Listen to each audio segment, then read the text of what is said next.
بیٹیاں جو ہندو کمیونٹی یا کسی بھی مذہب سے ان کا تعلق ہے، ان کے لیے یہاں پر آپ کے ساتھ کھڑی ہوں اور حکومت سے یہ ڈیمانڈ کرتے ہیں کہ میں یہ کہوں گی کہ بچوں پر تشدد بند کیا جائے۔ یہاں پر چائلڈ رائٹ لاز جو ہیں ان کو ہمیں دیکھنے کی ضرورت ہے، چائلڈ پروٹیکشن لاز جو ہیں ان کو دیکھنے کی ضرورت ہے، کیونکہ کچھ ایک عرصے سے یہاں پر پاکستان میں خاص طور پر بچوں کے ساتھ بہت زیادہ تشدد ہو رہا ہے، جس میں جنسی تشدد سب سے زیادہ ہے۔ اس سے پہلے ہم نے دیکھا کہ کئی طرح سے بچوں کو جنسی تشدد کے بعد قتل کر دیا گیا، لیکن اب ایک نئی لہر ہے جس میں بچیوں کو جو ہے وہ ان کے ساتھ جو ہے شادی کر کے ان کو ان کا مذہب تبدیل کر کے ان کو جو ہے وہ لے لیا جاتا ہے۔ تو میں یہاں پر یہی کہوں گی کہ ہم حکومت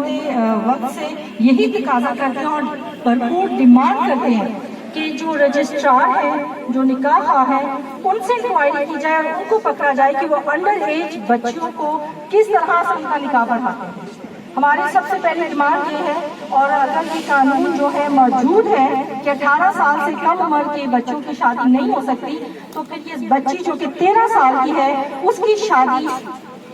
اس کے والدین کی مرضی اجازت کے بغیر کیسے ہوگی؟ تو اس کے لیے ہم سب حکومت سے بھرپور ڈیمانڈ کرتے ہیں، اور ہم یہ بھی ڈیمانڈ کرتے ہیں کہ جب تک وہ بچی واپس نہیں آ جائے گی ہم اسی طرح سے احتجاج کرتے رہیں گے پورے پاکستان میں، بلکہ پوری دنیا میں اس پہ آواز اٹھائی جائے گی کہ یہ ایک میں سمجھتی ہوں کہ بچوں پر تشدد ہے۔ ایک بچی ہے 13 سال کی جس پر بہت بڑا ظلم ہوا ہے۔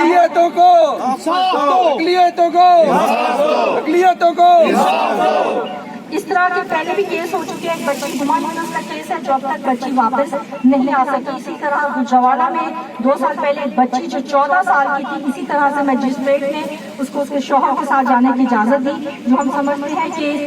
جو لاز ہیں ان کی اپنی ہی وائلیشن ہے۔ تو اس کو سب سے پہلے حکومت کو دیکھنا چاہیے کہ یہ قوانین کی جو وائلیشن ہو رہی ہے کہ کس طرح سے 18 سال سے کم عمر کے بچوں کو جو ہے وہ جو ہے لے لیا جاتا ہے اور اسی بہانے ان کا مذہب تبدیل کر دیا جاتا ہے۔ تو اس کی ہم بھرپور مذمت کرتے ہیں۔ ہم آرزو بیٹی اس کے فیملی کے ساتھ کریں گے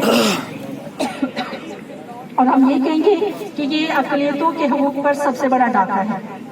ہم اپنے حقوق کے لیے بات کرتے ہیں، ہمیں ہمارے حقوق جو ہے بحال کیے جائیں پاکستان میں، اور ہمارا جو کوئی بھی ایک انڈیویجول ہے، کوئی بھی شخص ہے، انسان ہے، اس کا سب سے پہلا حق اس کے مذہب پر ہوتا ہے۔ تو کوئی اس کو اس طرح سے زبردستی کرے، یہ یونائٹڈ نیشن کے جو چارٹر آف ہیومن رائٹس ہے اس کی بھی خلاف ورزی ہے۔